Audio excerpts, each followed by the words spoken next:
Juliana, queda acá. Listo. Bueno, buenas Bueno, tardes. Eh, Vamos a presentar, eh, pues digamos que vamos a hablar un poquito acerca de una temática que nos parece interesante que se llama diagnóstico para principiantes. Mi nombre es David Peña, soy psicólogo en Surcos. Entonces, pues bueno, Juliana me va a ayudar un poco pues como a la introducción de la discusión, de lo que vamos a hablar hoy. Entonces, pues ujú. te doy la palabra, Juliana. Bueno, David, gracias a ti por aceptar esta invitación de participar en este espacio. Como sé que hay personas que están por primera vez en esta actividad, pues a mí me gusta siempre como contextualizar un poco. Es una actividad que tiene como título ¿Qué nos enseñan los pacientes? La llevamos haciendo ya hace algunos años. Y en esta actividad vamos haciéndonos cargo de pensar, de discutir algunas cuestiones que tienen que ver como con los fundamentos clínicos del psicoanálisis. En esta ocasión vamos a ocuparnos de la problemática del diagnóstico, justamente porque vamos, de la mano de esta actividad de los sábados, una que se realiza una vez al mes. 2 veces por semestre hacemos una entrevista clínica en la Fundación Surcos en Bogotá. El mes pasado hicimos una entrevista, en este caso la entrevista la realicé yo a un paciente que es atendido por David, y a partir de allí surgió pues como el interés de preguntarnos la cuestión del diagnóstico, pues porque es un chico, como lo veremos ahorita más adelante, que llega a la institución con un diagnóstico. Y durante la entrevista una de las discusiones que se propició fue justamente alrededor como de este punto. Yo quisiera compartirles pues unas pequeñas líneas que escribí como para abrir el espacio. Luego le daré la palabra a David, que va a desarrollar más ampliamente la cuestión, y finalmente pues daremos la palabra a los demás asistentes, tanto los que están presenciales en Bogotá como los que estamos conectados de diferentes partes del país. Bueno, entonces el diagnóstico, una problemática en cuestión. Empiezo pues como con un epígrafe de dos psicoanalistas, Elizabeth Rocha y María Cecilia Delgado. Ellas dicen, las cito: hoy en día lidiamos con una proliferación de siglas, trastornos y síndromes ofrecidos por la medicina y la psiquiatría que ya se han incorporado al sentido común. Ante esto, corresponde al psicoanálisis marcar la diferencia que se plantea entre la clínica, entre el diagnóstico como función y esas etiquetas listas para llevar. Ese es como el epígrafe que quería leerles. De esta manera, recibimos en consulta, tanto institucional como particular, personas que vienen rotuladas con etiquetas bajo las cuales se presentan y en ocasiones se identifican. Esas etiquetas son atribuidas por un otro representante del saber médico, psiquiátrico o psicológico. En otras ocasiones son asumidas por el sujeto mismo, extraídas de los significantes que circulan en lo social. Así, el padecer del sujeto se reduce a categorías preestablecidas, que además vienen de la mano con ciertos tratamientos estandarizados y protocolizados. En la actualidad, como bien sabemos, fundamentalmente tratamientos medicamentosos por la primacía de las neurociencias y su carácter, entre comillas, científico, que esto también es un punto que discutiremos más adelante, porque era un elemento es un elemento que aparece en el texto de José María Álvarez que trabajamos para hoy. En ese sentido, el diagnóstico es un punto de llegada, una conclusión que obtura cualquier interrogante sobre el sujeto en cuestión. Cuando lo que se dice es que tiene depresión, es decir, ese diagnóstico cae como una plomada que cierra la posibilidad de interrogar realmente cuál es el padecimiento de ese sujeto en cuestión. Este diagnóstico usualmente adviene luego de la realización de pruebas, entre comillas, objetivas y listas de chequeo de los principales síntomas que constituyen las categorías diagnósticas contenidas en los manuales, con los que se determinan las categorías de lo normal y lo anormal. Esta última cada vez más extendida, es decir, la cuestión de la anormalidad, asunto que ha patologizado la vida cotidiana y la dificultad intrínseca de vivir, como dice Freud, en el más allá del principio del placer, o también como lo comenta Lacan, el dolor de existir. Es decir, eso que hace parte de la existencia misma se ha patologizado, se ha categorizado como trastorno. Tal vez por ciertos intereses de la articulación de la tecnociencia y la industria farmacéutica, como lo veremos en el texto de José María Álvarez. Y aquí lo cito. Cuando se mira a la gente corriente como potenciales consumidores de psicofármacos, el diagnóstico de enfermedad mental se convierte en la puerta de entrada a un provechoso negocio. Para que la gente corriente consuma psicofármacos a manos llenas, lo primero es convertirla en enferma. Eso requiere, en primer lugar, de una clasificación de enfermedades generosa con lo patológico, de manera que cuantos más trastornados haya, mayor es el negocio. En segundo lugar, esas clasificaciones internacionales deben tener el parabién de la evidencia científica, con lo que se da por sentado el origen biológico de la enfermedad y se justifica la necesidad de tratamientos farmacológicos. Hasta ahí la cita de José María. No obstante, y a propósito de esa evidencia científica, entre comillas, uno de los promotores del DSM-5, el psiquiatra Kenneth Kendler, afirmó que la nosología es divertida, que debe ser científica, y lo voy a citar, aunque muchas partes de la misma no son científicas. Eso es una cita directamente pues es de una cita de José María que a su vez está citando a Kendler. Se trata más bien de una política social, de un ideal de normalidad con el que debemos compararnos. De esta manera, tomamos como verdades absolutas aspectos arbitrarios y artificiosos que responden a intereses que desconocen el padecimiento de los sujetos y que además se renuevan permanentemente. Esto lo vamos a ver justamente a propósito del caso del chico de la entrevista. Comillas, una ciencia verdadera no decide la existencia o la naturaleza de un fenómeno por medio de votaciones, como se hace en los DSM, ¿cierto? Se trata entonces de ciencia ficción, dice José María Álvarez. Entonces, teniendo en cuenta el contexto anterior, podemos preguntarnos, ¿qué diferencia el diagnóstico en el psicoanálisis? ¿Cuál es su función? ¿Cuáles son las consideraciones éticas y clínicas del diagnóstico en el psicoanálisis? Bueno, con eso quisiera abrir con la actividad, como había mencionado. Entonces, David, te voy a ceder la palabra y ahorita conversamos. Vale, perfecto. Muchas gracias, Juliana. Bueno, entonces digamos que en este escrito traté como de recoger un poquito las ideas más importantes, pues como decía Juliana, un poco ir articulándolo pues con el estudio de caso que hemos hecho, que precisamente pues una discusión fue pensarnos un poco este diagnóstico con el que llega este chico.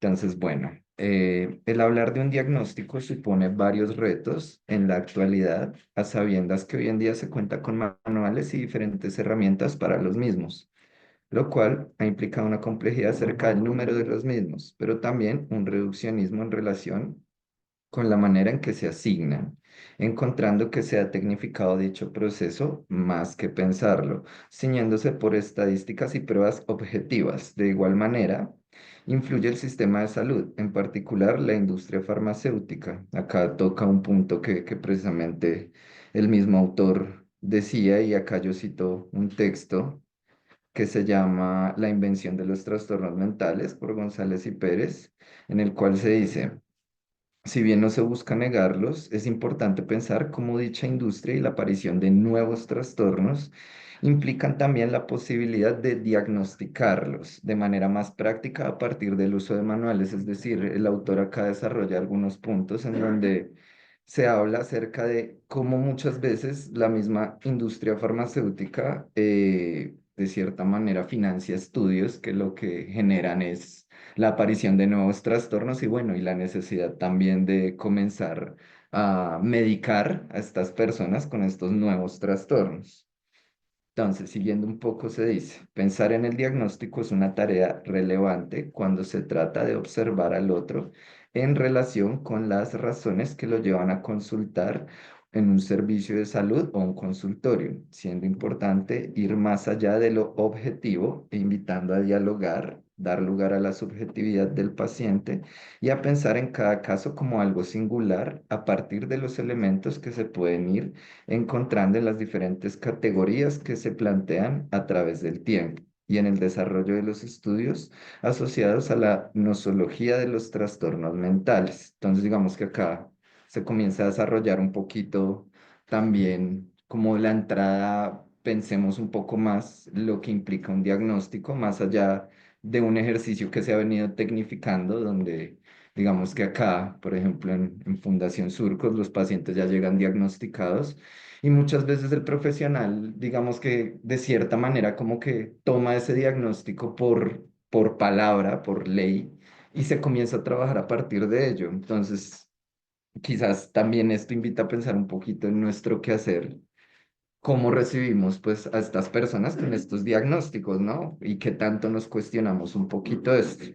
Entonces, siguiendo un poco, de acuerdo a lo anterior, pueden aparecer variados efectos negativos a raíz del poder que ejerce el que diagnostica. Se habla un poco también acerca como de este rol que tiene el profesional en cuanto a cómo su palabra, de cierta manera, puede ejercer un poder al otro al momento de etiquetarlo. Entonces, pues si bien puede ser una herramienta muy útil, representa una gran responsabilidad, ya que este mismo implica encerrar a un sujeto en una categoría que en ocasiones lo invalida o encierra en un espectro que inhabilita. El autor encierra dos aspectos importantes en relación con ello, siendo uno el desarrollado anteriormente y el otro la imposición de una normalidad. Acá tocamos un punto que decía Juliana en la introducción, como en este versus de lo normal y lo anormal, donde también se cita a Foucault frente a la psicopatología psiquiátrica y su empeño en normalizar a todo el mundo.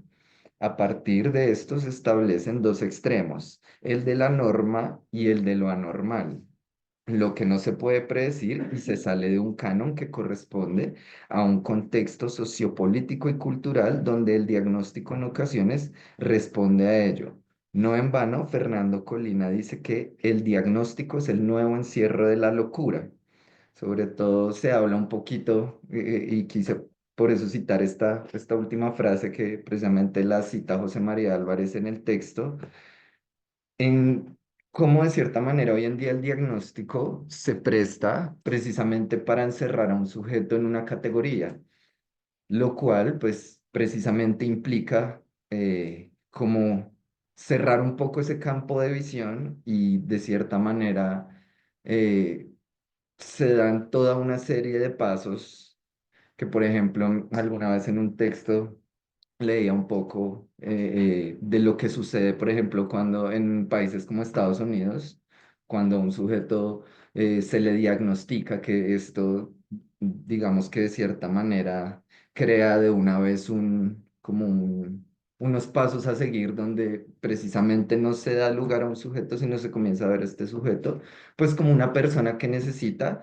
uno, medicación y dos, un tratamiento específico, es decir, tampoco se da lugar un poco a pensarnos en el contexto, en lo que sucede, es decir, como en toda la estructura que implica este diagnóstico.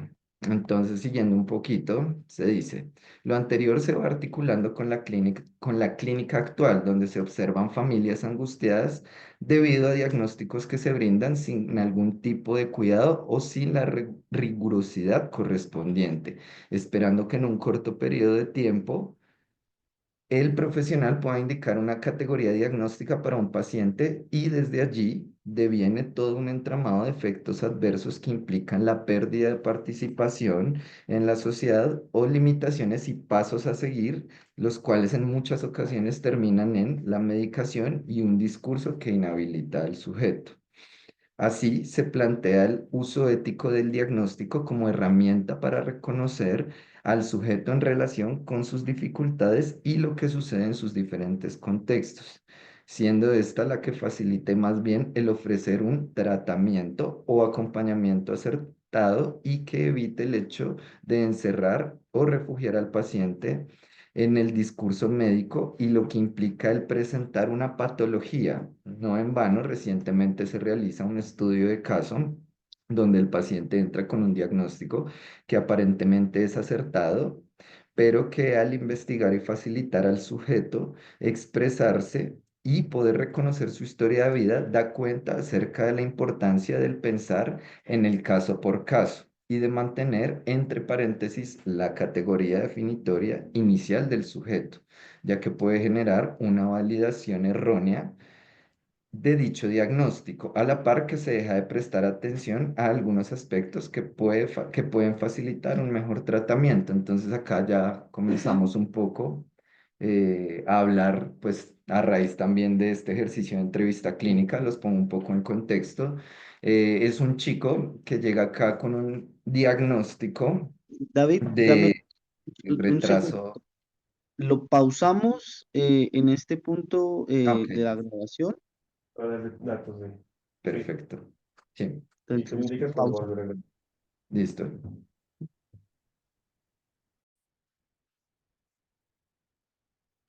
Listo, entonces, continuando, se dice que desde la experiencia clínica se puede observar lo que en ocasiones supone y demarca un diagnóstico, recordando nuevamente la reciente entrevista clínica realizada. Se habla un poco pues acerca de la razón por la que él ingresa y se implica en pensar en todo, en un tratamiento encaminado a reducir el impacto que esto tiene en su vida, es decir, cómo este diagnóstico también ha venido dándole un lugar y no solo desde acá, sino desde sus diferentes contextos, además de tener en cuenta algunas otras condiciones como lo socioeconómico y ambiental vinculado con la educación y las relaciones interpersonales. Esto demuestra la imperiosa necesidad de dar respuesta ante las demandas de los agentes que rodean al menor, lo que en ocasiones limita la visión frente a un sujeto con respecto a las problemáticas que experimenta a través de la manera en que habita su contexto desde las configuraciones que genera el diagnóstico. Es decir, como les explicaba anteriormente, a partir de la visión que se le da a él, cómo esto también afecta, no solo, digamos, hablando del tratamiento, sino pues toda esta serie de contextos en donde él está, la forma en que recibe educación, cómo se le trata desde los diferentes contextos, su familia, compañeros. Entonces, lo anterior recuerda lo que se ha venido pensando acerca de la manera en que se concibe el conocimiento, es decir, epistemología, y cómo termina este siendo dicotómico, puesto que siempre hay un tercero en el cual se ubica el sujeto cuando se escapa de las descripciones que faciliten hablar de lo normal y lo anormal. Acá se toca otro punto del autor cuando se habla acerca de cómo se comienza a desarrollar este tema del diagnóstico desde lo histórico y un poco cómo se comienzan a dar estas contrapartes, ¿no? Normal, anormal, enfermo, sano. Entonces, se habla de cómo este discurso médico termina encerrando al paciente e influyendo en el tratamiento consiguiente. La importancia que cobra el hecho de acoger a un sujeto en el espacio y dar lugar a escucharlo y poner a disposición las bases teóricas y prácticas que faciliten el hecho de cuestionar y reubicar dicho diagnóstico. Con lo anterior es importante recordar a Nietzsche, como lo cita el autor al decir que precisamente no hay hechos, solo interpretaciones. Es decir, al final nuestro quehacer se basa en interpretaciones. Los hechos son los que vive pues el sujeto, pero al final cuando esta persona llega al consultorio y se sienta y quizás nosotros comenzamos a tomar nota o a prestar atención o a escucharlo, pues al final el diagnóstico se da a base de interpretaciones, no es un hecho y claro, y acá es donde aparecen las pruebas que también a veces cuestionan un poco porque pues digamos que en algunas discusiones también se decía y hasta qué punto, por ejemplo, un sujeto también puede mentir en una prueba, es decir, qué tan fiables son las supuestas herramientas que se crean a partir de números y estadísticas, pero que pues al final trabajan con un ser humano, pues recordando eh, lo complejo que puede llegar a ser, digamos, entender un contexto y tratar de comprender a un sujeto en todo su entramado. Esto recuerda también que lo interdisciplinar es una manera de hacer contrapeso a dicha dificultad inherente al momento de diagnosticar. Entonces, digamos que acá yo traía una parábola que hace poco leí en un curso que hice, que es una parábola de los 6 sabios. Entonces hablan que hay 6 sabios que son ciegos y bueno, y les dicen que tienen que ir a determinar cómo es un elefante. No, no sabían cómo era un elefante. Entonces cada uno va tocando una parte diferente del elefante y va diciendo algo diferente de ese elefante. Entonces digamos que cuando se reflexiona frente a esa parábola, se habla de la importancia de cómo se observa un sujeto desde las diferentes dimensiones en las que habita y las diferentes dimensiones en las que se desarrolla. Es decir, muchas veces quizás un punto de vista no alcanza para quizás generar un diagnóstico más adecuado. Entonces, digamos que acá también, precisamente, como acá en Surco se trabaja de manera interdisciplinar, pues también como pensarnos un poco en cómo de verdad hacer eso interdisciplinar, no solo para lo que refiere a un tratamiento, sino para el mismo hecho de acoger a un paciente que llega diagnosticado, quizás ya demarcado y quizás ya con un montón de configuraciones en sus diferentes contextos a partir de ello. Entonces, el autor concuerda con lo que se refiere al cuestionar cómo el diagnóstico también se ha convertido en una suerte de excusa para medicar a los pacientes, donde, como se describió al principio, lleva a cuestionarse si la cantidad de criterios diagnósticos y su heterogeneidad en ocasiones reflejan la manera en que se concibe un tratamiento hoy día. Esto armoniza con lo que dice González y Pérez hablando del efecto Charcot y cómo esto coincide con la visión y las manifestaciones posteriores que se dan frente a alguien que padece alguna particularidad donde el contexto, la visión y las interacciones que se tienen configuran el curso de su padecimiento y dan lugar a múltiples interpretaciones que pueden generar mayor confusión y por lo tanto múltiples visiones que pueden incidir de manera negativa en el tratamiento. Cuando digamos que cito este pedacito del efecto Charcot, es digamos que habla un poco acerca también de cómo toda esta historia de la psiquiatría y cómo en un momento cuando sobre todo eh, digamos que estaba con todo este tema de la investigación, de la histeria, entonces se hablaba que Charcot había de cierta manera podía gente ir a ver cómo eran los tratamientos que él hacía. Entonces, a partir de toda una configuración del espacio, es decir, se daba toda una puesta en escena que terminaba también alimentando la aparición de ciertas manifestaciones patológicas, pero claro, como también, de cierta manera, la ciencia se pone al servicio de esto y termina generando precisamente, pues, ese diagnóstico que se busca dar. Es decir, el autor, recuerdo que, por ejemplo, ponía el ejemplo de qué pasaba, por ejemplo, con los sujetos que padecían alguna dificultad antes, cuando quizás no había todo este estudio, que, claro, habían ciertas dificultades, pero también eran parte de una sociedad. Entonces, ¿qué implica quitar al sujeto de su contexto social y ponerlo al servicio, por ejemplo, del estudio, que era lo que pasaba? Entonces, cuando se habla del efecto Charcot, habla de cómo precisamente esas configuraciones hacían que estos criterios diagnósticos aparecieran.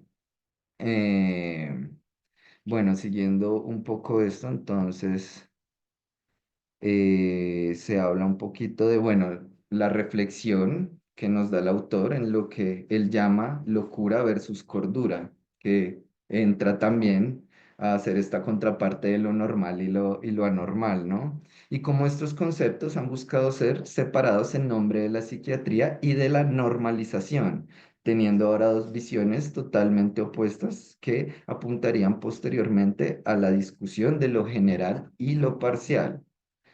Posterior, la discusión giraría en torno al afecto en contra de la idea, es decir, ya con los estudios se comienza a seguir indagando un poco más y siempre se ven como estas contrapartes, entonces pasamos de normal versus anormal, pasamos de lo general a lo particular y se comienza a hablar pues un poco también como de este afecto contra la idea, que son pues digamos que la manera en que un poco se van concibiendo y los trastornos, ¿no? Cuando se hablan de las emociones, cuando se habla de lo cognitivo.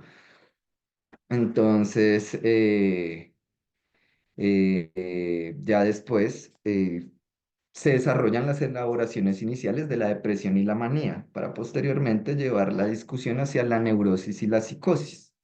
Debate que aún hoy en día cuestiona la clínica y lo referente al diagnóstico, recordando la experiencia reciente donde este es puesto en tela de juicio, además de señalar la implicación que tiene el desarrollo de todas las patologías asociadas a dichas concepciones dicotómicas y la manera en que se aborda cada caso de acuerdo a lo que la teoría asociada aporta y a la configuración del espacio clínico. Es decir, también vemos que un diagnóstico no solo puede estar, digamos que, influido por la manera en que se le aborda, sino también por la base teórica desde la cual se puede o se acoge al sujeto. Entonces, quizás para alguien para un analista, puede ser un diagnóstico un poco diferente o lo puede llamar diferente a como lo podría llamar un cognitivo conductual. Entonces, esta idea permite hablar de los fundamentos del diagnóstico, resaltando que a pesar de lo negativo, es una herramienta importante para orientar al profesional al momento de comprender y abordar al sujeto. Entonces, acá el autor también, pues ya también va arrojando un poco después digamos, como que dar este contexto, comienza también a reflexionar un poco precisamente en esta ética y la importancia que puede tener un diagnóstico cuando, digamos, que se le toma con la manera ética y quizás con la finalidad no de quizás etiquetar, sino más bien ofrecer una mejor orientación, un tratamiento, pues, a la persona que se está atendiendo. Con lo anterior, como lo decía, se busca orientar al profesional hacia una práctica más adecuada al momento de generar un diagnóstico, resaltando que, a pesar de la importancia que tiene la orientación teórica, es importante no cegarse por ello, disponiendo de la observación y escucha al consultante, ya que hay varias maneras de interpretar un diagnóstico a través de las diferentes vertientes teóricas o disciplinas. Será importante evaluar al sujeto y la manera adecuada de abordar su dificultad, evitando diagnosticar por sospecha. Esto es algo que Álvarez habla mucho, sobre todo acordándonos un poquito como de esta cultura ahorita de lo inmediato, donde siempre se buscan respuestas rápidas. Entonces, critica un poco también cuando, digamos que se arrojan diagnósticos a través de diferentes consultas donde, pues, varios o un profesional siempre como, no, es que yo creo que este chico tiene autismo, no, yo creo que esto va por este lado. Es decir, también se comienzan a ofrecer diagnósticos de manera irresponsable a partir de creencias, no de, digamos que un desarrollo en el cual se piense el caso, en el cual se analice o en el cual se discuta con otros profesionales. Entonces, él demarca tres aspectos fundamentales para el diagnóstico. El primero es que debe decir lo esencial de un mayor número de personas con dicho diagnóstico, es decir, un buen diagnóstico permite quizás no demarcar, pero sí generalizar ciertas, digamos, patrones comunes que se pueden dar a través del padecimiento.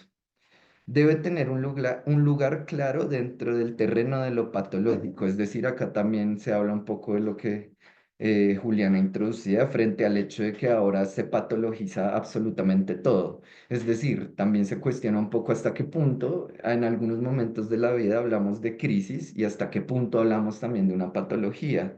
Es decir, cómo ahora el hecho a veces de padecer un sufrimiento se puede llegar ya a pensar, y que es lo que se ve hoy en día, cuando sobre todo un adolescente, por ejemplo, dice que se siente mal y se prenden todas las alarmas, psicólogos profesionales, citas médicas, y qué pasa o cómo se le acompaña más bien a transitar ese momento de crisis a una persona. Y por último, que la descripción clínica tenga relación y concuerde con los mecanismos patogénicos. De igual manera, se describe que el diagnóstico debe ir de lo general de lo general a lo particular, ya que más que una etiqueta se busca dar luces que faciliten comprender el padecimiento de mejor manera y poner a disposición acciones que faciliten el desarrollo del tratamiento. Dentro del caso, bueno, acá porfa, paras un momento la grabación, Esteban.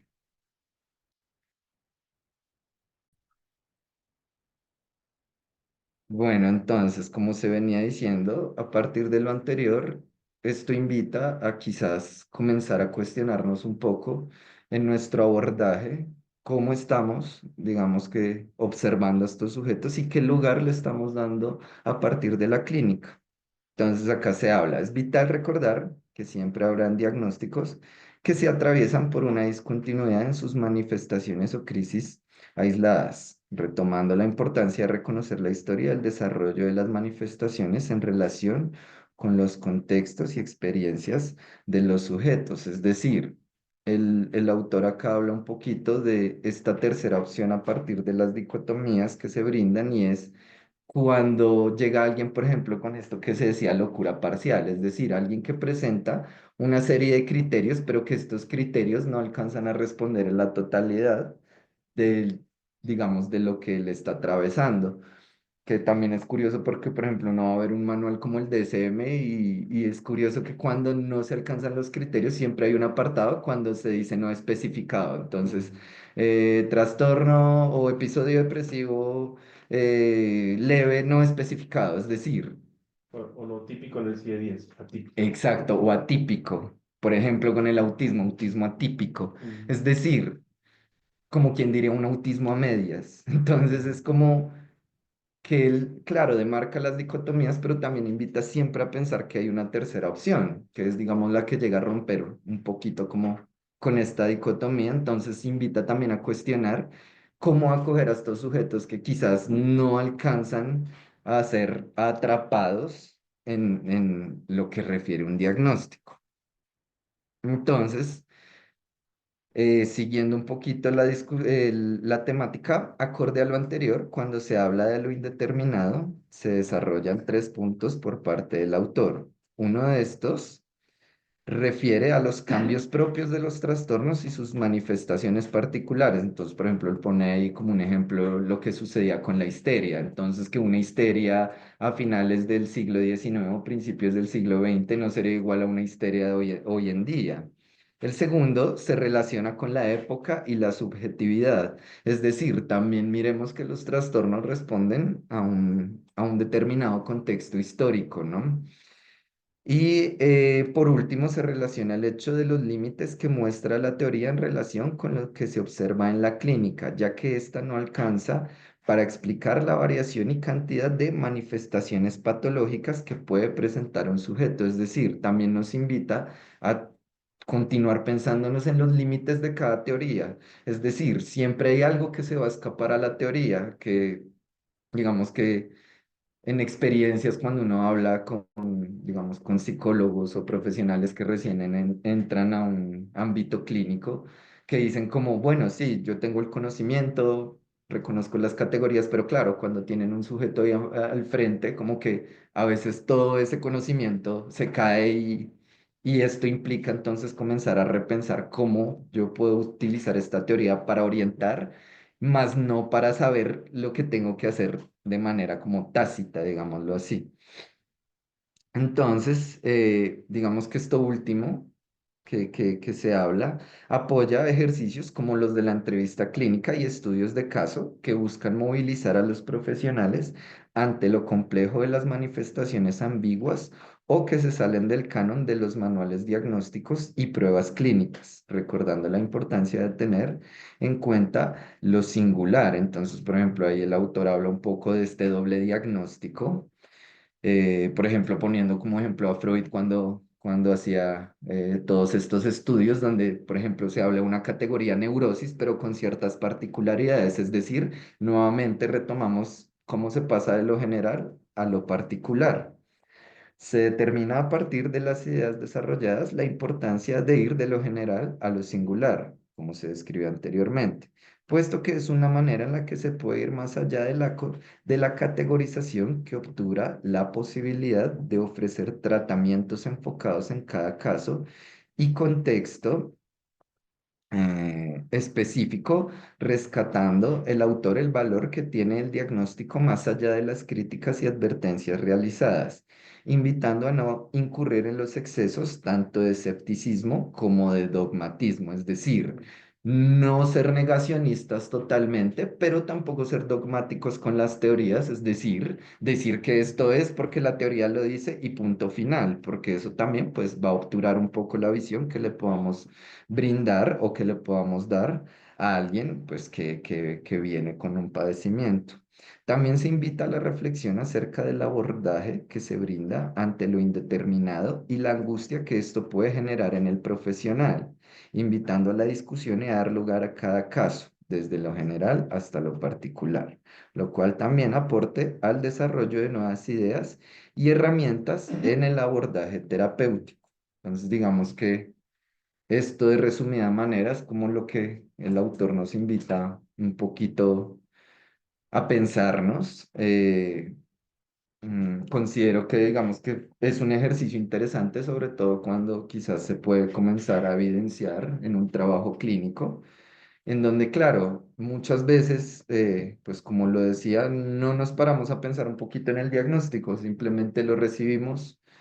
Hacemos toda una serie de configuraciones de pensarnos actividades, dinámicas, espacios, pero también como bueno, y como profesionales, ¿qué más podemos aportar a eso? Y también cómo podemos aportar precisamente, más que para tratar, es habilitar, ¿no? Digamos que es algo que se ve acá muy común, sobre todo cuando uno escucha familias hablando de los diagnósticos de sus hijos y las angustias y todo lo que esto genera en relación a su educación, a su entorno, a la participación en la sociedad, etcétera, etcétera. Entonces, digamos que en resumido es como lo que quería comentarles un poco. No sé si Juliana tendrías algo para agregar frente a a lo que hablamos. Bueno, David, muchas gracias pues por lo que traes el día de hoy. La idea es que podamos discutir entre todos. No sé cómo vamos a hacer la logística en la discusión respecto a la grabación, pues porque cada vez que mencionamos el caso, entonces vamos a suspender la grabación. Sería como la Sí, manera. sí. Bueno, pues antes de darles la palabra, yo quería como retomar algunas de las cuestiones que tú traías justamente como para relanzar la discusión. Y es que partimos entonces pues de una problemática respecto al diagnóstico, ¿cierto? De un intento de entender los diferentes usos que se dan de esta cuestión diagnóstica, tanto en el psicoanálisis pues como en las otras disciplinas, y justamente de hacer ese contrapunto entre estas otras disciplinas que hemos mencionado y la posición del psicoanálisis. Tenemos entonces que el autor plantea pues unos riesgos, ¿cierto? Los riesgos de etiquetar, de que el diagnóstico se convierta en un refugio, que se convierta en un estigma, incluso en una cárcel, pues como también se mencionó allí. Vemos como una perspectiva de un uso del diagnóstico que implica, es decir, se realiza un diagnóstico según unas categorías clínicas, como ya lo hemos mencionado también, amparadas en una supuesta cientificidad. Ese diagnóstico precipita un plan terapéutico, que fue una expresión que tú usaste, ¿cierto? Y ese plan terapéutico responde a unas demandas de normalización de un sujeto. Y ese plan terapéutico implicaría entonces también unos objetivos impuestos y pues impuestos por un otro, pues, que no es el sujeto quien está teniendo un lugar allí, ¿cierto? Porque son unos objetivos impuestos por la institución, por la familia, muchas veces por el ámbito escolar, que lo encontramos mucho con los chicos de surcos, y que se convierten como en unos ideales de adquisición de ciertas conductas. Y además ese plan terapéutico tiene una característica y es que viene en una perspectiva del para todos, ¿cierto?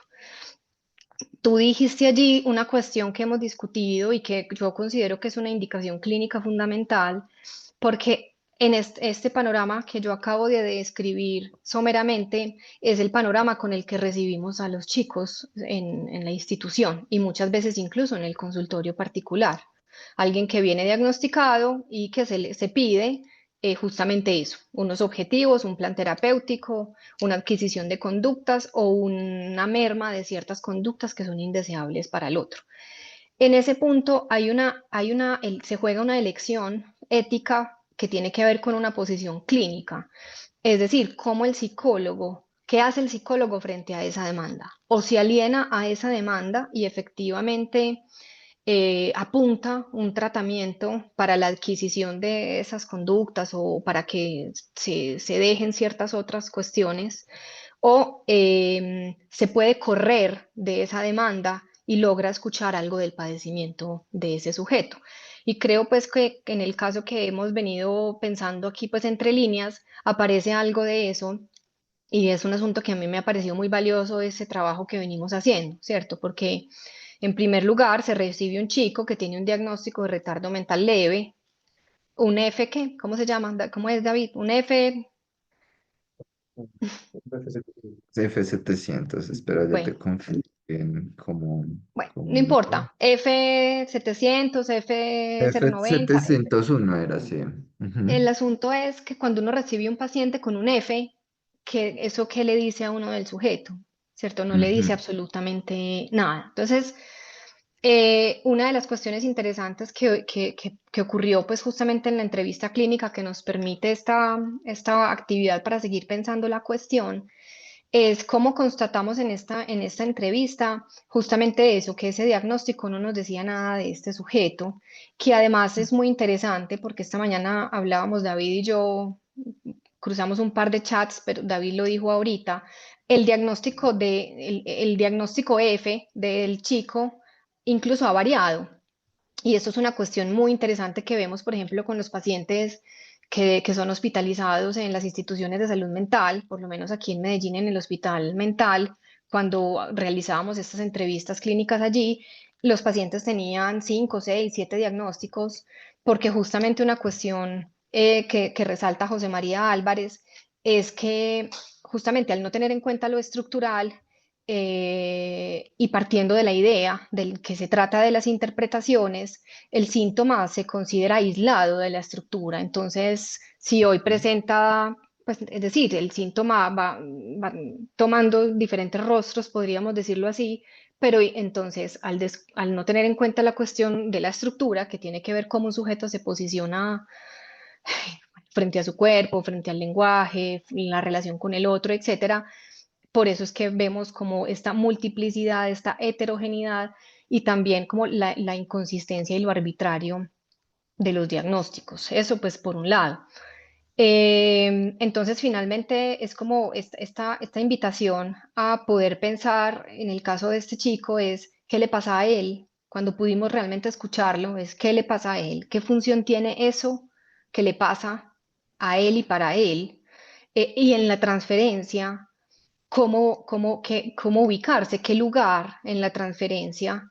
Y fue muy interesante constatar cómo en la reunión de equipo que se tuvo posterior a la entrevista clínica, diferentes personas que incluso no están formadas en el psicoanálisis, sino que tienen una formación distinta, los terapeutas cognitivos, de terapia ocupacional, etcétera, logran ser como atravesados por lo que allí se discutió y plantean cuestiones como que se han podido correr del lugar, del ideal que lleva a este paciente hacia un determinado bien supuesto, ¿cierto? Y ahí introduzco pues como una cuestión ética para el psicoanálisis. Bueno, eso quería comentar y yo renuevo la pregunta, la relanzo con la que cerré mi introducción ahorita y es bueno, y entonces, ¿para qué el diagnóstico en psicoanálisis? ¿Cuáles son sus fundamentos clínicos y éticos? Les doy la palabra entonces, porfa, ustedes me ayudan allá con los que están presencial, los que están virtual pueden levantar la mano y yo les voy dando la palabra. Listo, perfecto. Bueno,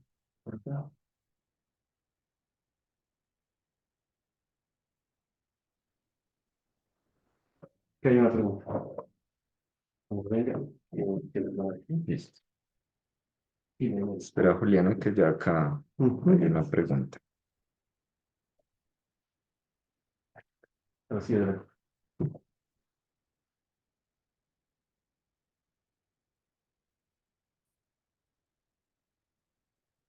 Sí, ahí se escucha. Sí.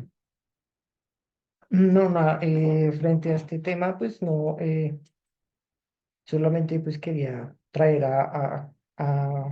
pues mencionar una cita de un texto que pues yo creo que está muy relacionado con lo que estamos tratando aquí, pues un texto que fue escrito hace más de 100 años, pues por Karl Jaspers, de Tratado de Psicopatología General, que a pesar de ser escrito hace más de 100 años, yo creo que termina diciendo muchísimas más cosas que la última edición del DSM.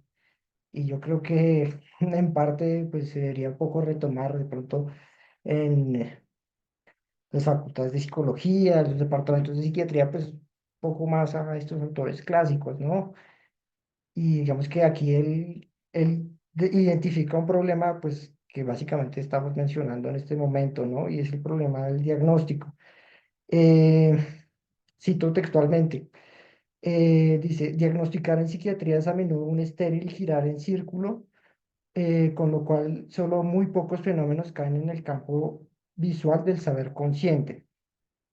Bueno, y también menciona, el diagnóstico psiquiátrico convertido en lo principal se vuelve una anticipación de algo que está al fin ideal de la investigación.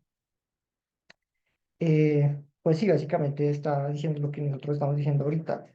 Estas categorías diagnósticas lo que hacen es, pues, digamos que sesgar por completo lo que se está sucediendo en la clínica, ¿no? Estamos tratando de meter con calzador en una categoría diagnóstica, eh, pues, lo que estamos viendo, pues, haciendo que hagamos caso omiso a muchos de aspectos que son importantes, pues, precisamente de la clínica de ese paciente, solamente, pues, para encasillarlo en esa categoría diagnóstica, pues, porque en este momento, pues, él dice que diagnosticar en psiquiatría es un estéril girar en círculos, ¿no? Pues en ese momento ese ejercicio estéril, pues no estará estéril en la actualidad, porque en la actualidad tiene una funcionalidad y es económica, ¿no? Entonces tenemos una categoría diagnóstica, encasillamos al paciente, pues, y eso significa que le vamos a poder vender medicamentos, ¿no? Entonces tiene una funcionalidad. El problema es que esa funcionalidad, pues, no, muchas veces no es en beneficio del paciente, ¿no? Entonces sí, pues no solamente quería mencionar eso, de pronto algo que fue escrito hace muchísimo tiempo tenía una validez que yo creo que es un problema que, y bueno, nos dicen muchísimas más cosas que los que nos podría decir una categoría diagnóstica que está ahorita en el DSM. Eso es lo que quería mencionar. A la silla. ¿En internet alguien levanta la mano? Ahora no. No. Bueno, yo me quedé pensando en lo que decía Juliana de la posición ética que toma la lista frente al asunto del diagnóstico. Y pensaba precisamente en que este asunto del diagnóstico obtura el agujero del sujeto, digamos. Me refiero a que el asunto del diagnóstico cuando se hace de manera presurosa, o bueno, ni siquiera cuando se hace de manera presurosa, el asunto del diagnóstico en sí cierra al sujeto a una respuesta ontológica, digamos.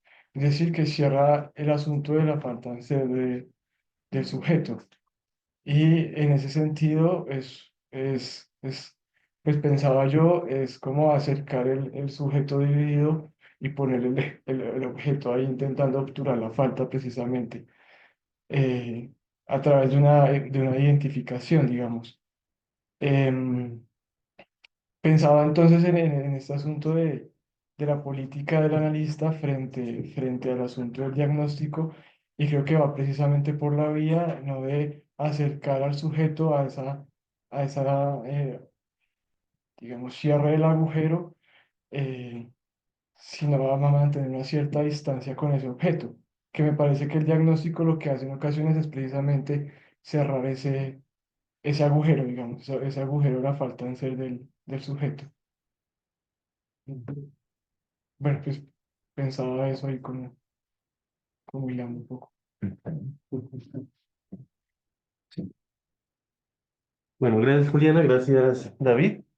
Yo estaba pensando algo y es que también tenemos un problema extra, porque bueno, el diagnóstico en el campo de los médicos es un asunto pues que viene trabajando hace mucho tiempo, ya lo trae aquí nuestro colega con Carl Jasper, es decir, que se han preguntado, pero ahora el diagnóstico ha pasado al campo de lo público.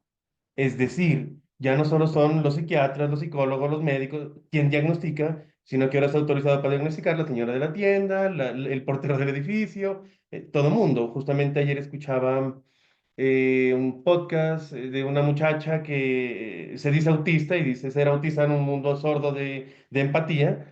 Más allá de que sí o que no, porque claramente yo estaba escuchando a una mujer autista, sí o no, lo que sí escuchaba era una mujer autodiagnosticada y la función del autodiagnóstico. A ella le viene bien, es decir, le da una respuesta para enfrentar al mundo. Está bien, ¿sí o no? Pero el diagnóstico ya no es del dominio de los médicos. Hasta hace 100 años era un campo destinado solo para los médicos, digámoslo así. Charcot, cuando tú hablabas de Charcot, pues que es Charcot, no es cualquier pelagato, ¿sí o no? Ok. Recordemos que Charcot fue el profesor de Freud, digámoslo así, y toda esta escuela francesa, bueno, médica, etcétera. Pero en la actualidad ya cualquiera está autorizado a diagnosticar, ¿sí o no? Es más, en las revistas de farándula sale, califícate qué tan ansioso eres, por ejemplo, ¿sí o no? O mira en la escala de serotipia cómo te relacionas con tu pareja, yo qué voy a saber. Y también habrá que ver cómo eso se ha visto impactado, como el discurso psiquiátrico y discurso psicológico ha impactado la vida. Es decir, ya no hablamos de tristeza, hablamos de depresión, por ejemplo, ¿sí o no? Entonces, ¿qué podrían decir David y Juliana sobre ese hecho de que el diagnóstico ya no solo hace campo de la medicina, sino que ahora empezó a ser campo es decir, del mundo? Cualquiera está autorizado a diagnosticar. ¿Qué podrían decir de eso? Bueno, no sé. Ujú. Y después, ¿responden ahorita o otra pregunta? No sé. ¿Respondemos o alguien tiene una pregunta así urgente? Si quieres pasa y ya respondemos. Hay una ¿Por qué? pregunta en el chat de Juan José. Hola. No, es que justamente tiene que ver con eso último, porque no solo como que está esto, sino que pareciera que también hay como una especie de afán, ¿no? Como que se busca constantemente el diagnóstico por cualquier médico, cualquier medio, o sea, autodiagnóstico, diagnóstico médico. Estaba revisando hace poco un texto de Mark Fisher en el que hablaba como también unas implicaciones políticas al respecto y es como una excesiva identificación, por decirlo así, con este síntoma y que eso lo que también logra es una falta de agencia en el sujeto. Yo lo he escuchado en términos clínicos en algún momento, no sé si sea el término preciso, pero como es una especie de ganancia secundaria, como justamente genera una posición más cómoda, estar con el diagnóstico, no solo por que se entiende y se explican como una serie de comportamientos propios, sino porque justamente eso también puede llevar a una especie de pasividad. Yo soy así, este diagnóstico me genera que ya no tenga que movilizar un cambio. Entonces, por ejemplo, con esto de justamente del espectro autista sucede mucho, que pues entonces yo no tengo no sé, considerar algunas cosas, por ejemplo, otro trato del otro, porque pues estoy dentro de este espectro y entonces esto justifica pues justamente que este tipo de comportamientos. Entonces mi pregunta va como esto, cómo se puede llevar a que el diagnóstico evite este tipo de ganancia o secundaria, o cómo podemos evitar más bien que esto suceda. Y lo relaciono con una segunda pregunta y es, en el momento creo que se mencionaba el hecho de que cierra, ¿no? Como que el diagnóstico termina cerrando las posibilidades. Entonces, no es como que el diagnóstico ya termine siendo el paso inicial para una serie de cambios o de posibilidades creativas, por decirlo de alguna forma, sino que termina siendo como un punto de cierre no sé, de la comprensión del caso, como que ahí se llega a este punto en el que desde ahí ya se entiende, por decirlo así, completamente el caso, ¿no? Entonces, ¿cómo poder de llevar, como sé, así como llevar este diagnóstico a que en vez de ser este cierre, nos genere nuevas posibilidades creativas, nos lleve a nuevas formas de potenciar algunas posibilidades del sujeto, llevarlo como a nuevos despliegues pues, de sus capacidades, por decirlo de alguna manera? Serían como estas dos preguntas. Ok. Gracias. Que Juan José, Mm, hay un chat de Juan José, yo porque no lo veo. No, que levantó la mano. Juan José tenía la mano levantada acá en el Zoom. Ah, bueno, Juan, dale. Hola, yo creo que antes de mí había levantado la mano Daniel. Pues no sé si Daniel quiera decir algo antes o A mí no me Vamos aparecen a las manos repetir. levantadas, entonces le pido a Esteban que me ayude ahí con eso. Dale, yo Pues estoy acá con eso. listo, pues Juan, dale tú y luego le damos la palabra a Daniel. listo. Entonces me meto en la fila. No, un par de cosas pues que me han llevado a pensar. La primera, pues que yo creo que es importante no perder de vista que no había industria farmacéutica en la época de los psiquiatras clásicos, ¿cierto? Y no había, digamos, en ese momento, pues un discurso que apuntaba justamente a convertir en objetos de consumo a todas las cosas que acontecen pues en la vida humana, ¿cierto? Entonces, no perder de vista justamente en ese sentido cuál es el lugar del diagnóstico. Lo segundo, pues que a mí me parece que es muy importante, es, es que hay un término que nosotros utilizamos todo el tiempo, pero hay que hacer concepto de él, ¿cierto? Y me refiero particularmente al sujeto. Yo creo un poco en esta dirección que en el mismo sentido, a propósito de la pregunta que hace Juliana sobre el diagnóstico o sobre el lugar del analista frente al diagnóstico, pues yo diría, es que no hay que perder de vista que para que haya un sujeto, tiene que haber alguien que lo escuche. Es decir, tiene que haber quien voy a decirlo en estos términos, quien desee escuchar, quien esté en posición de sostener ese deseo de escuchar. Yo relanzo pues como esa pregunta, ¿cierto? Y es, en medio de todo esto, recibimos sujetos todo el tiempo que se autodiagnostican o que llegan diagnosticados por todo el mundo y sin embargo, pues sí, siguen existiendo algunos sujetos por fortuna que desean posicionarse en un lugar que posibilita, más allá del diagnóstico con el que llegan, eh, poder escuchar y poder escuchar otra cosa. Entonces, eso es como lo que quería poner ahí sobre la mesa.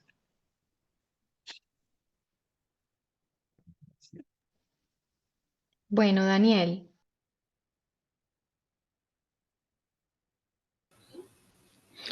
Eh, Buena tarde, ¿ahí me escuchan? Sí, perfecto. Bueno, ofrezco excusas, no puedo prender la cámara en esta oportunidad. Eh, bueno, yo quisiera, pues en principio agradecerle a David y a Juliana. Parece que hacen una exposición muy juiciosa del texto, también lo revisé y efectivamente trae elementos muy ricos, justamente en toda esta cuestión del diagnóstico. Mm, Quisiera, bueno, esto es más como un comentario, decir dos cosas al respecto.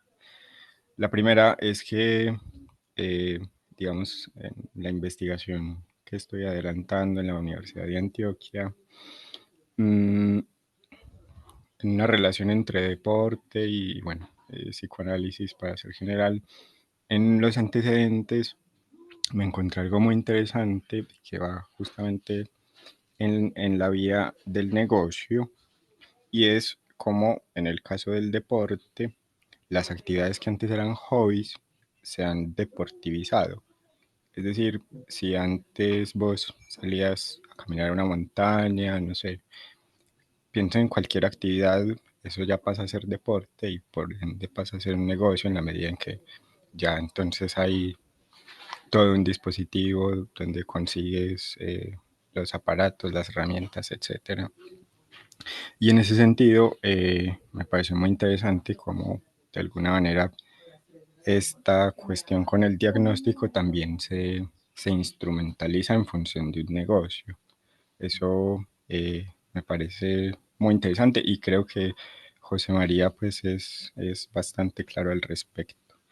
Frente a, digamos, todas estas preguntas que han surgido en función de quizá cómo darle la vuelta a eso, cómo encontrar una posición ética, pero al mismo tiempo sin perder la rigurosidad, yo quisiera terminar este comentario con una cita del texto, y es cortica, pero me parece que es muy ilustrativa en ese sentido. Dice José María: si se llega al extremo de que las teorías se adornan en exceso y pierden el referente principal, en este caso, el malestar del sujeto, conviene volver a las preguntas fundamentales, poner pie a tierra y retornar a la patria común, la clínica. Parece que justamente allí es esa patria común, eso que el profe Juan acaba de mencionar de ese lugar de la escucha. Parece que es justamente el lugar donde hay que ir constantemente, pero también tener, digamos, la posición, la actitud, eh, digamos, tener también como las ganas de ir a ese lugar, ¿no? Porque con esta cuestión del diagnóstico, de hecho lo dice José María, es más fácil, lo dijeron ustedes, las clasificaciones, el checklist, en fin, que efectivamente acoger ese sufrimiento. Todo para decirles que muchas gracias y esperaría volver a estar aquí en una próxima oportunidad. Jorge, tienes la mano levantada. No te escuchamos.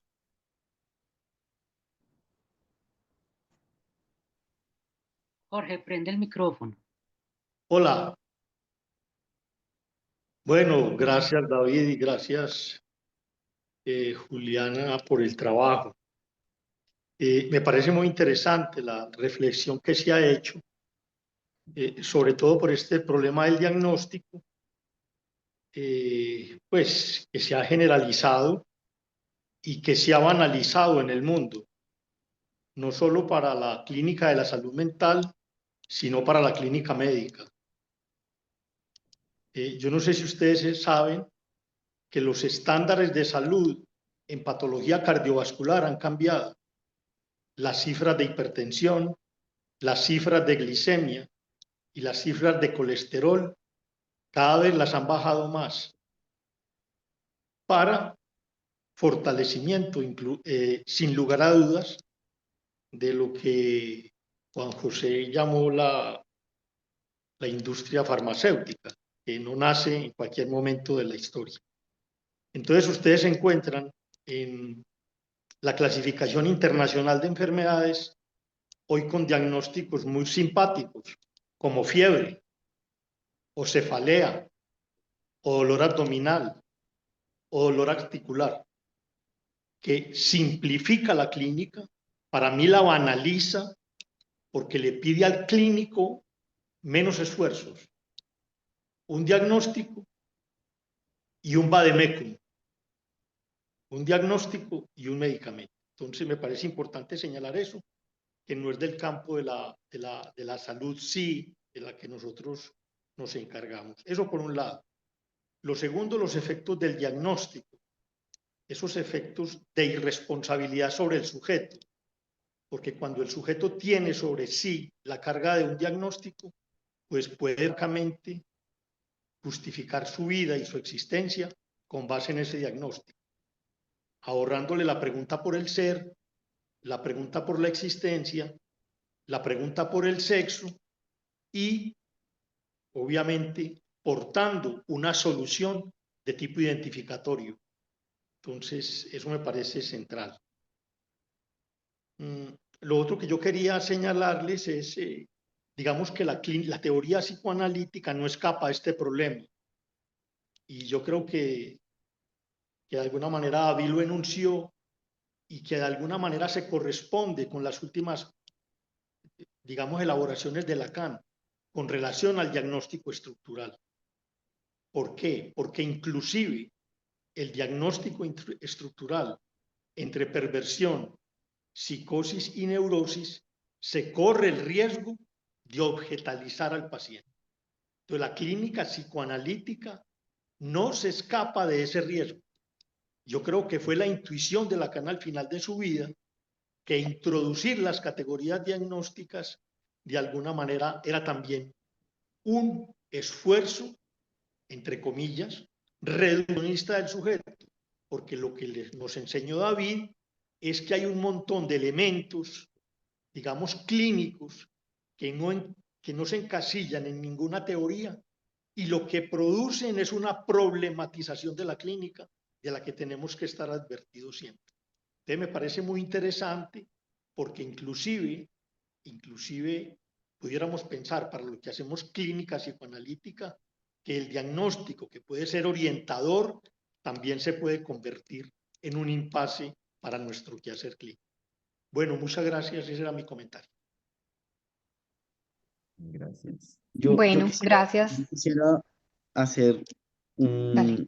un pequeño apunte que me parece bien importante en el proceso. Bueno, pensaba un poquito en este libro de Brownstein de Diagnosticar en Psiquiatría, donde en el inicio, en el prólogo, él simplemente menciona que fue sacado de la Asociación de Psiquiatría de México, porque él hace un apunte bien interesante, cita una enciclopedia china de dudosa proceder, donde dice, el animal tiene ciertas características. H si parece mosca. Y entonces empieza con todo el diagnóstico y después pasa al DSM.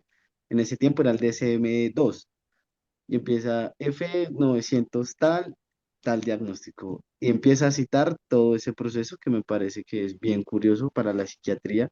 Y al final él se hace la pregunta de, bueno, y si la psiquiatría no se pregunta por eso, ¿para qué existe? Que me parece que también es importante pensarlo. Y seguía un poquitico lo que tú mencionaste, Juliana, respecto al tema del cambio que se presentó en los terapeutas. Ahí a mí me queda un poquito la duda de ¿y cómo hacer, y cómo advertir al terapeuta, cómo advertir a una institución de esto, de que se está sirviendo bajo un modelo diagnóstico exitoso y no bajo un modelo de subjetividad en el proceso terapéutico? Siguiendo un poquito lo que decía Juan José, ¿cómo se escucha al sujeto, no? ¿Cómo se le da ese lugar de escucha y bajo eso, pues, en qué posición se pone la persona? Me parece importante como de hacer esa pregunta de, bueno, ¿y cómo advertir a una institución que lo que hace es todos los días recibir estos diagnósticos? Porque lo pensábamos en algún momento y era como, bueno, sacar un listado de diagnósticos en surcos y este listado de diagnósticos, la mayoría son estos que se traen acá y que como la institución puede poner un poquito de frente ante eso, como el psicoanálisis se puede posicionar ya a nivel institucional, porque si no estoy mal en la entrevista salió el punto de, pues estos pacientes, la mayoría llegan es a la institución, no van a llegar a un consultorio privado. Entonces, ¿cómo se podría advertir a una institución y a las que hacen parte de la institución de esto? De que el diagnóstico termina siendo el síntoma, la persona y no el sujeto. Gracias. Vale, Bueno, yo gracias. creo que ya hay bastantes cuestiones sobre la mesa. Retomemos un poquito. No sé si te parece, David. Yo quisiera pues empezar como por esta última intervención de Esteban, porque pues de alguna manera en este cómo advertir a los terapeutas y la institución, yo creo que esa es la apuesta que intentamos sostener justamente pues desde el foro, ¿cierto? Justamente con la actividad de las supervisiones clínicas que Ujú. se hacen a los con los terapeutas y con los equipos, con esta entrevista clínica que hacemos, con estos espacios de discusión que tenemos. Y es como, por eso, por ejemplo, a estos espacios están invitados los terapeutas de surcos. Y es como, es la apuesta que algunos tenemos por introducir una pregunta que permita otra cosa, ¿cierto? Entonces, por ahí creo que eso te diría en ese punto. Bueno, lo otro yo creo pues que Jorge responde a algunas de las cuestiones que se preguntaron, ¿cierto? Lo de la vida cotidiana, la generalización del diagnóstico, lo que decía Esteban, cualquiera diagnostica, pues yo creo que tiene que ver con diferentes asuntos, ¿cierto? En principio con esta patologización de la vida cotidiana, y dos palabras que utilizó Jorge que las quiero retomar es la banalización y la simplificación de los criterios clínicos. Entonces, por eso incluso pues hay un debate bien importante en esa cuestión. Muchas veces los diagnósticos de TDAH parten de las mismas maestras y eso pues Ujú. bueno, ya es problemático el diagnóstico de TDAH, ahora mucho más pensándolo en esas circunstancias pues que ejemplificaba Esteban hace un momentico. Eh, la otra cuestión que quería, bueno, la otra cuestión que quería retomar tiene que ver como con justamente lo que decía Jorge, o sea, y creo que he intentado insistir en ello, porque no es solamente hacer un contrapunto como con estas otras maneras de diagnosticar y sus fundamentos y lo que podamos asumir una posición crítica, sino frente al mismo psicoanálisis, ¿cierto? Nosotros dentro del mismo psicoanálisis, cómo pensamos estas cuestiones. Daniel trajo una cita que yo también tenía resaltada y creo que son varios elementos. En principio, esto, o sea, como no olvidar que nuestro fundamento es la clínica, es decir, esa escucha del padecimiento singular de un sujeto que a veces nosotros mismos nos engolosinamos un poco, como dice él allí, pues como con estas teorías demasiado adornadas y si bien obviamente, si bien la formación conceptual es muy importante, es como también un llamado como a la cuestión de la clínica. Y la otra cuestión, Jorge, en el caso clínico hubo como un movimiento muy interesante, porque pasamos de un diagnóstico de RM a una hipótesis sobre una psicosis. Pero claro, yo pensaba un poco lo que tú estabas diciendo ahora, porque pues digamos que tampoco se trata de esto a esto, porque es la misma cosa en términos de quedarnos ahí. Pues obviamente un retardo mental no es lo mismo que una psicosis en términos, pues la psicosis pensada estructuralmente, pero si nos quedamos ahí no estamos haciendo mayor cosa. Lo interesante creo que yo pues, lo nombré ahorita y creo que tiene que ver como con qué hacemos con un diagnóstico en el psicoanálisis. José María Álvarez dice allí que se trata como de una articulación, él lo dice de lo general a lo singular, yo lo pensaría más como de lo particular a lo singular, y es que tiene, en términos pues como de la noción estructural, se trata de ese sujeto que comparte pues tiene unas características, por ejemplo, que comparte con otros en términos de ciertos fenómenos del lenguaje, por ejemplo, para pensar en la psicosis, eso sería lo particular, pero ¿qué sería, por ejemplo, lo singular? En este caso era eso, más allá de decir, bueno, ahí hay una alucinación verbal psicomotriz, es qué le viene en lo real a este chico, qué tiene que ver con él. Y lo que señalé ahora, ¿cierto? ¿Qué función tiene esos esbozos delirantes que él trae? ¿Qué posición asumir frente a eso? Porque una de las discusiones que se armaba en la entrevista era, bueno, eso se empuja, eso más bien hay que intentar, pues como sustraerlo, o qué hacemos con eso. Y lo nombré ahorita, ¿y qué lugar entonces para la transferencia? Si se trata de un sujeto con estas características clínicas, qué lugar en la transferencia. Entonces yo creo que ahí hay un movimiento entre decir, por ejemplo, sí, es una psicosis, que ahí nos quedamos pues como vuelvo y digo, como sin mucha diferencia a lo que estamos justamente, pues nos estamos cuestionando críticamente, es nosotros mismos también podemos caer en el mismo uso del diagnóstico que hemos pensado en otras disciplinas. La cuestión por eso es qué hacemos nosotros al interior del psicoanálisis mismo con eso. Yo traigo como ese ejemplo, Jorge, como para responderte un poco, ¿cierto? Y José María lo dice ahí, me gusta mucho como eso, como el uso, él lo dice así, el buen uso ético y clínico de un diagnóstico implica que contribuya a nuestro conocimiento de ese sujeto en singular.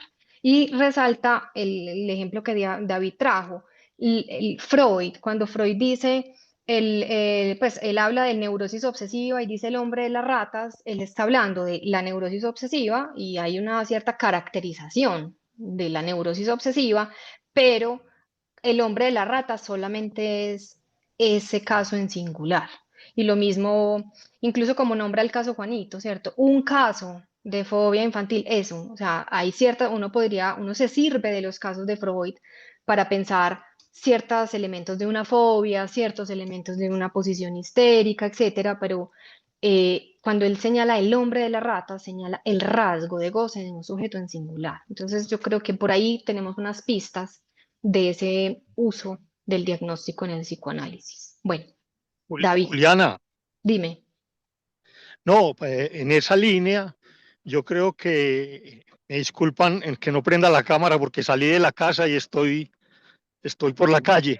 Tranquilo. Ese uso, digamos que la consideración del sujeto es lo que nos diferencia de las demás ofertas clínicas. Y yo creo que lo que se posibilitó en este chico es haber desplegado la palabra en él, que es lo que ha hecho, digamos, estallar los presupuestos clínicos que se tenían. Y fíjate que los que tienen ahora son interrogantes, no son unas certezas. Y yo creo que ha sido precisamente la fortaleza del psicoanálisis, no es dar diagnóstico, es dar la palabra y como decía Juan José, donde haya quien lo puede escuchar. Y yo creo que esa es una de las bendiciones de Surcos que permiten, más allá de que haya consideraciones terapéuticas distintas, que haya la posibilidad de algunos eh, trabajadores de la salud mental orientados por el saber del psicoanálisis. Y yo creo que no es pelear con las instituciones, sino llegar con nuestra oferta, que yo creo que es una oferta que termina permeando los saberes. Porque yo recuerdo alguna vez un informe clínico de un auxiliar de enfermería, de un chico de Surcos, donde uno veía una mujer que sin mayor formación profesional ya tenía cierta idea y ya se veía cierta permeación en ella de las consideraciones que hacemos los psicoanalistas del caso por caso. Yo no sé si Esteban recuerda esta historia, eso hace muchos años, pero a mí siempre me llamó la atención porque lo pensé siempre como un efecto de la propuesta nuestra frente a una institución, digamos, como fue Surcos en el inicio, una institución como cualquier otra, que nos hace pensar a la responsabilidad que nos asiste a los psicoanalistas por nuestro lugar en las instituciones de salud. Las instituciones de salud no van a llamar a los psicoanalistas. Somos los psicoanalistas que podemos lograr entrar en ellas y con nuestra oferta permear una cosa. No sé si soy claro, pero me parece que esa es como la idea que a mí se me ocurre. Ujú. Gracias, Jorge. Sí, gracias. Pues digamos que recogiendo un poquito, pues pienso que Julián en la mayoría eh, responde un poco las preguntas. Digamos que acá yo agrego algo que yo también dije y es precisamente también lo que invita a pensar en una institución y es, insisto, en el trabajo, digamos, como interdisciplinar, ¿no? Pienso que también es otra manera cuando se toma con la rigurosidad necesaria, ¿no? Que eso es, digamos que otra temática que se hablaba de quizás cómo hacer, digamos, una clínica, un diagnóstico más adecuada y es precisamente un poco esto, el hecho de preguntarse, pero pues que también haya un sustento teórico, ¿no? Mm, claro, el hecho de tener diferentes visiones de una persona también quizás permite tener un panorama un poco más claro, que era pues de pronto cuando lo nombraban el ejemplo de la manera y la perspectiva en que se ve o se puede ver un paisaje. Entonces, claro, con múltiples perspectivas quizás podemos llegar un poco más a estos puntos en comunes que nos permita precisamente ir pues desde lo general a lo particular. Y también pues me llamaba un poco la atención y quería quizás dar una cita que Álvarez también propone hablando un poco sobre todo de este presente, ¿no? En lo que implica la posmodernidad y las dificultades que también se asocian un poco quizás a cómo se puede concebir una clínica y cómo esta también se permea un poco de esta necesidad de dar respuestas rápidas y tratamientos express, ¿no? Cuando habla un poco de el hombre posmoderno en el terreno del deseo es el hombre del consumo desmesurado de objetos, el que confía en que los objetos suturen la división, completen la falta y satisfagan el deseo. Hablando, por ejemplo, de este diagnóstico, también me parecería interesante pensarnos, introducir y ya le damos la palabra a Gloria. Por ejemplo, el uso hoy en día de la inteligencia artificial, ¿no? Digamos que, claro, el hecho de poder preguntarle con una serie de criterios y que ella arroje un resultado también nos invita a pensar, bueno, y cómo entonces vamos a comenzar a manejar la clínica teniendo en cuenta esto? ¿Va a ser una herramienta de la cual el profesional se puede servir? ¿O qué va a pasar, por ejemplo, con estas personas que tienen estas dudas? Por ejemplo, porque si antes con Internet ya había un poco de este autodiagnosticarse, ahora pensémonos con una inteligencia artificial que de por sí la misma palabra inteligencia ya invita a algo más. Entonces también de pronto quería también poner ahí un poco en discusión y cómo entonces también comenzar a trabajar con esto, ¿no? Seguimos hablando de teorías, pero pues también tenemos una serie de cambios que quizás hoy en día aún todavía no alcanzamos a dimensionar el impacto, pero pues que con el tiempo quizás nos iremos dando cuenta de cómo esto también va a configurar pues el qué hacer, ¿no? Hablando de diagnóstico y hablando pues también de tratamiento. Quería como dejar un poco ahí eso en el aire y bueno, pues para escuchar un poco a Gloria. Bueno, buenas tardes. Bueno, gracias a David y a Juliana por el trabajo. Yo quería hacer un comentario y una pregunta. Pues un comentario de lo que va quedando para mí como de lo que hemos conversado hoy.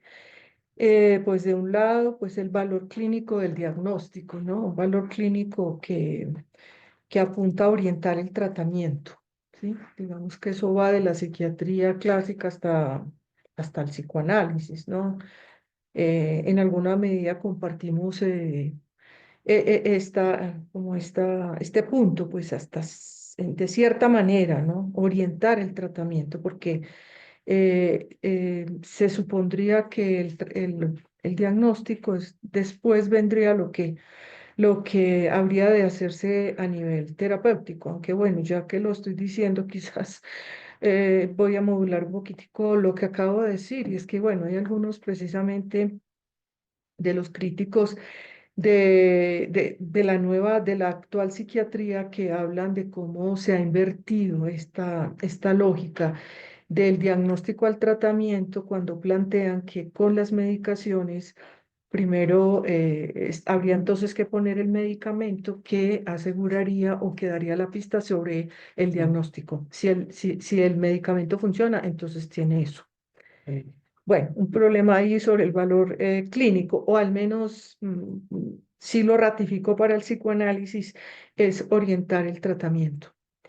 El otro punto como de valor, el valor ético, al que José María hace una referencia en su artículo y ustedes han dicho algo, ¿no? El valor ético, eh, marcando pues que el valor ético podríamos pensarlo como sí, cómo toma el terapeuta ese diagnóstico, ¿no? En relación a qué, a eso que va a orientar como tratamientos, qué busca con eso. Y yo creo que ahí marcamos sí una diferencia radical entre el discurso de la salud mental y el discurso analítico, y es que en el discurso de la salud mental es normalizar.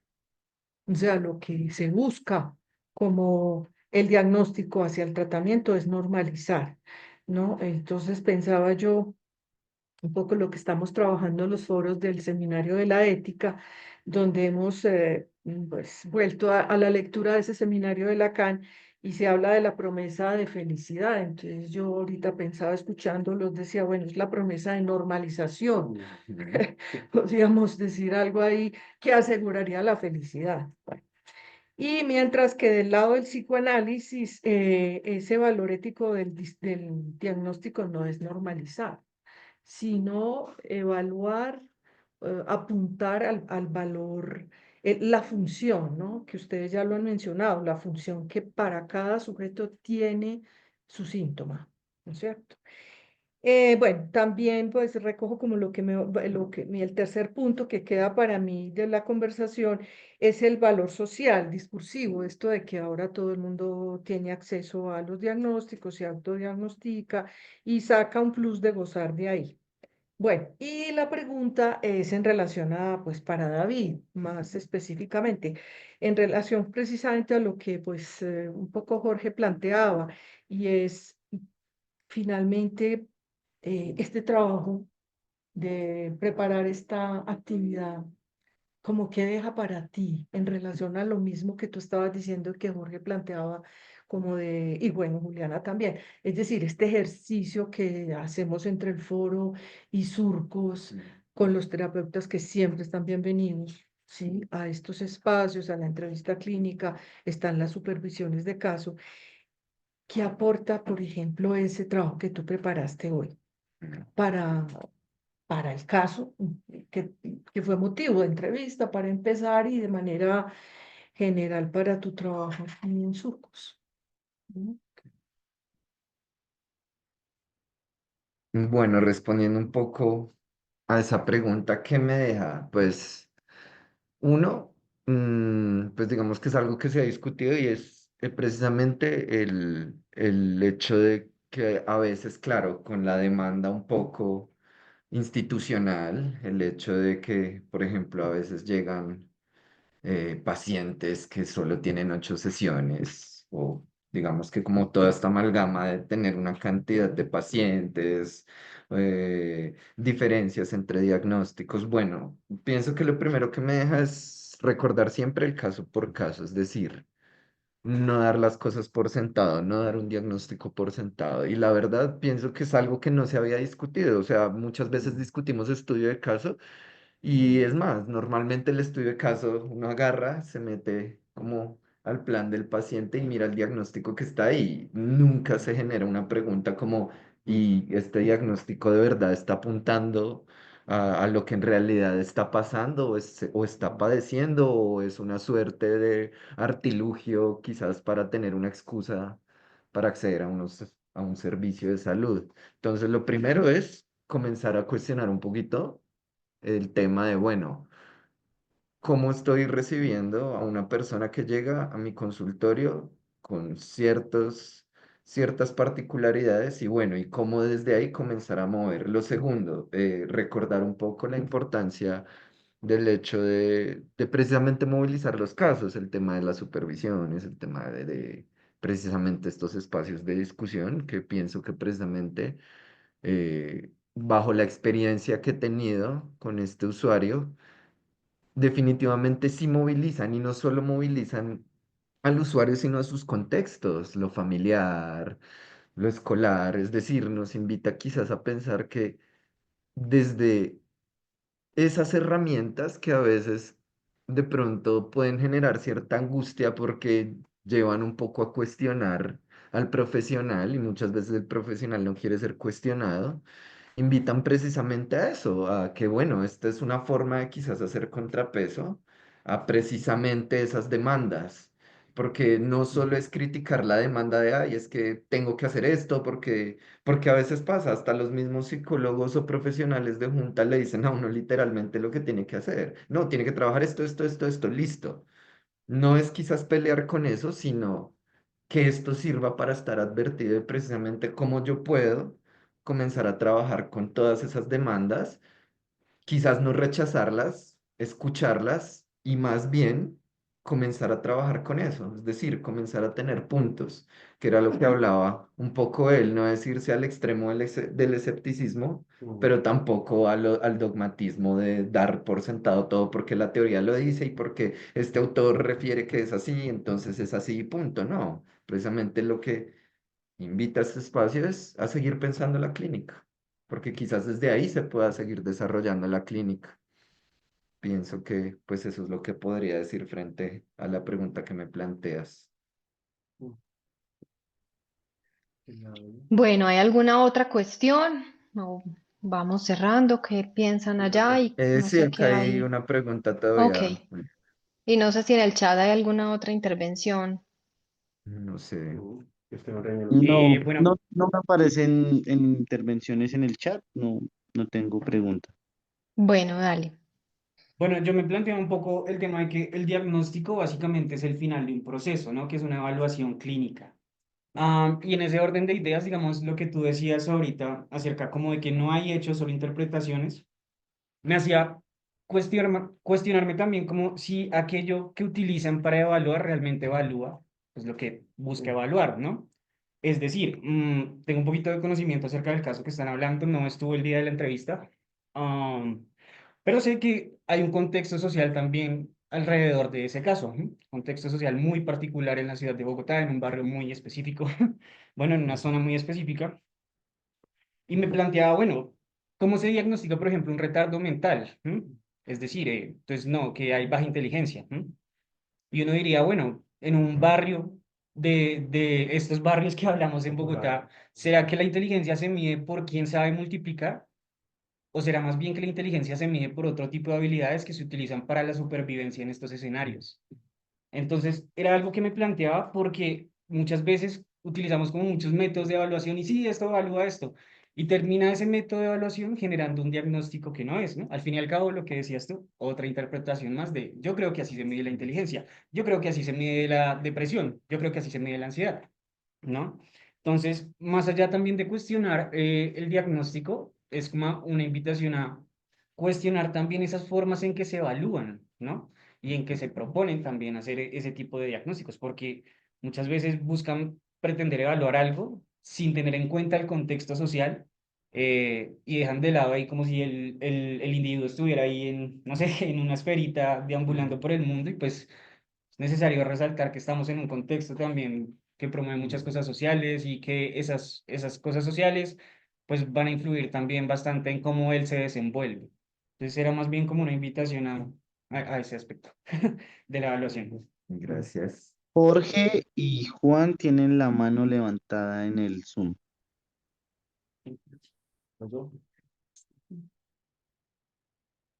Jorge, te escuchamos. Bueno, yo a propósito del comentario de Gloria, me surgió una última intervención y va a ser muy corta, porque no basta relativizar la teoría, ni basta relativizar el diagnóstico. Yo creo que lo central para el clínico es desde dónde se orienta el clínico en la demanda. Y solo se puede, creo, escuchar la singularidad del otro si se tiene una idea de la singularidad propia. Bueno, era eso. Gracias.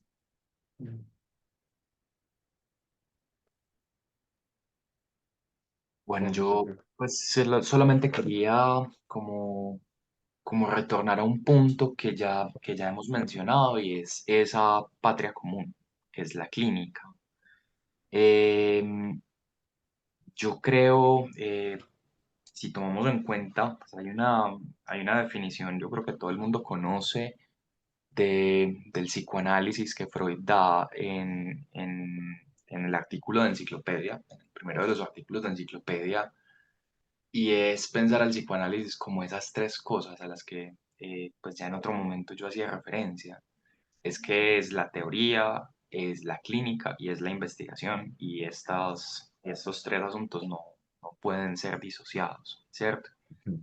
Creo que posibilita tomar en cuenta esta definición, que a mi juicio pues también es una indicación muy importante, eh, digamos a propósito del modo en el que nosotros lo aplicamos, ¿cierto? A la hora de un diagnóstico, a la hora de la clínica misma.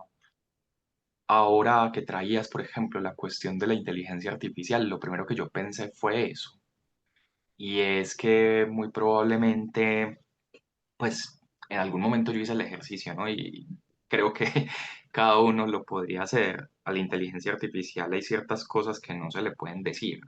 Por ejemplo, no se le puede decir a la inteligencia artificial que uno se quiere morir, o que uno se quiere suicidar, o que uno está pensando en ello, porque inmediatamente corta la conversación y te Ujú. remite a buscar ayuda en algún lado. Es decir, de antemano yo creo que hay ciertas cosas que la inteligencia artificial no quiere escuchar, eh, Ujú.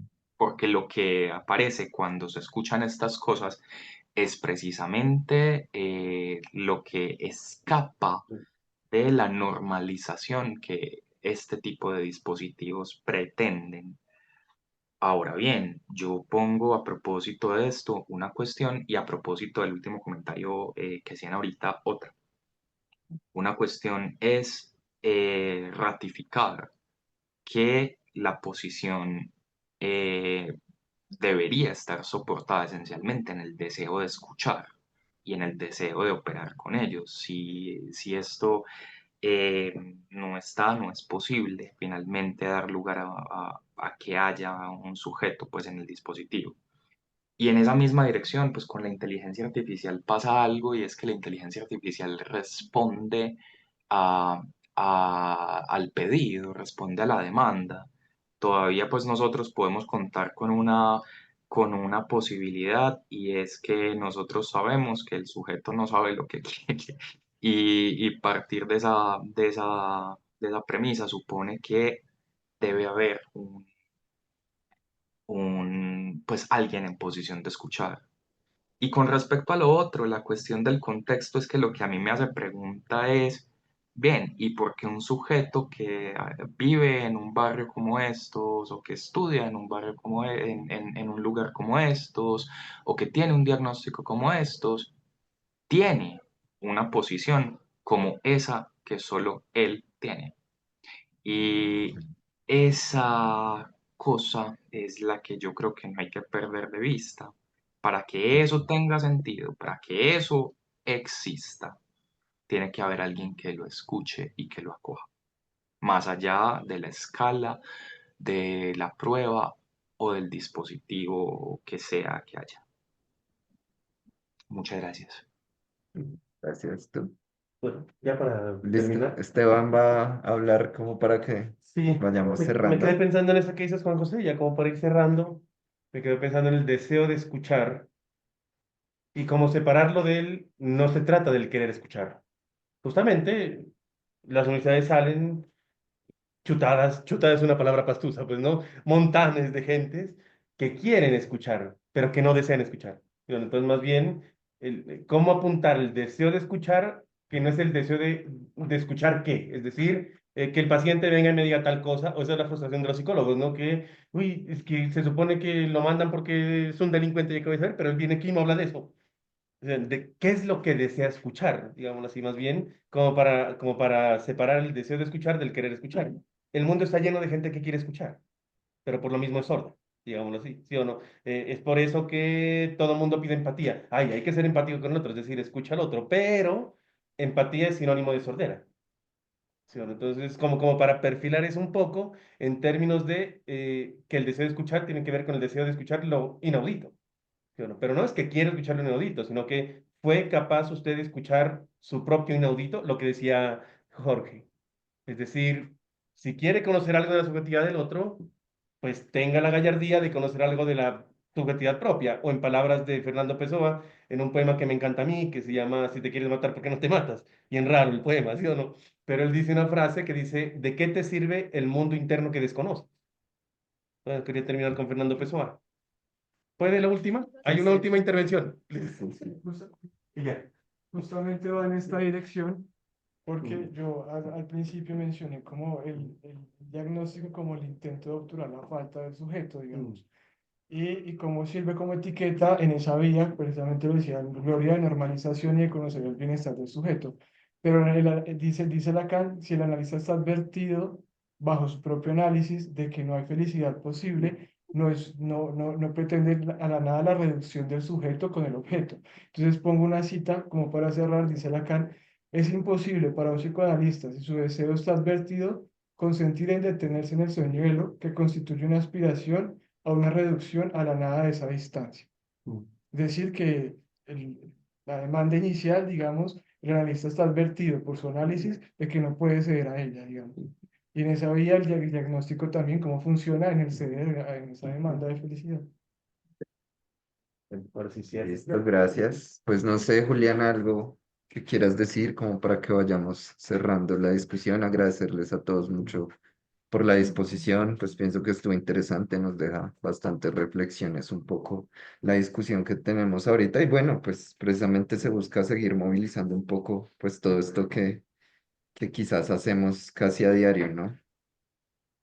Bueno, yo reitero el agradecimiento para ti y para las demás personas que han estado presentes en las dos modalidades pues, que dispusimos para hoy.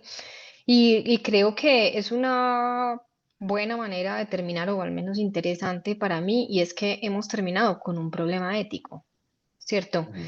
Intrínseco a nuestra clínica, no, pues, más allá de la clínica de los otros, es la nuestra y que tiene que ver con qué hacemos, por ejemplo, con un diagnóstico, porque tampoco podemos desconocer que los chicos o las personas que llegan a Surcos llegan gracias a un diagnóstico que permite el acceso a un servicio de salud, pues planteándolo en términos pues como del sistema. Pero la cuestión ética comienza como con la pregunta de qué hacemos con eso, ¿cierto? ¿Qué hacemos con eso? Y ahí tú dijiste unas cosas muy importantes ahorita, es decir, interrogar, seguir pensando la clínica, esta cuestión del deseo y cómo es quizá lo más problemático es ese no querer pensar, ese no querer interrogarse, ¿cierto? Esto de darlo por sentado. Y finalmente, yo creo que algunos ya me han escuchado decir esta cita de Colette Soler que a mí me gusta mucho, que es un texto reciente en la clínica, una clínica de excepción, el psicoanálisis es una clínica de excepción, cuando ella justamente dice que la clínica psicoanalítica se trata de lo que se oye. Hay muchas clínicas de la palabra, muchas terapéuticas de la palabra. La diferencia es lo que se oye. Y eso que se oye tiene que ver como con esto que han introducido de dar la palabra, pero cómo se escucha eso, esto de alojar a un sujeto y esta cuestión del deseo. Entonces, eso quisiera nombrar. Terminamos con un problema ético muy interesante a mi modo de ver. La idea es seguirlo pensando. De hecho, pues entre Gloria, Esteban y yo, que somos los organizadores de este espacio, hemos pensado cómo dar la continuidad como a esta problemática. Les estaremos avisando como bajo qué perspectiva, digamos, seguiremos el trabajo y para qué fecha. Entonces, bueno, muchas gracias nuevamente. Vale, muchas gracias entonces a todos y que estén muy bien. Bueno,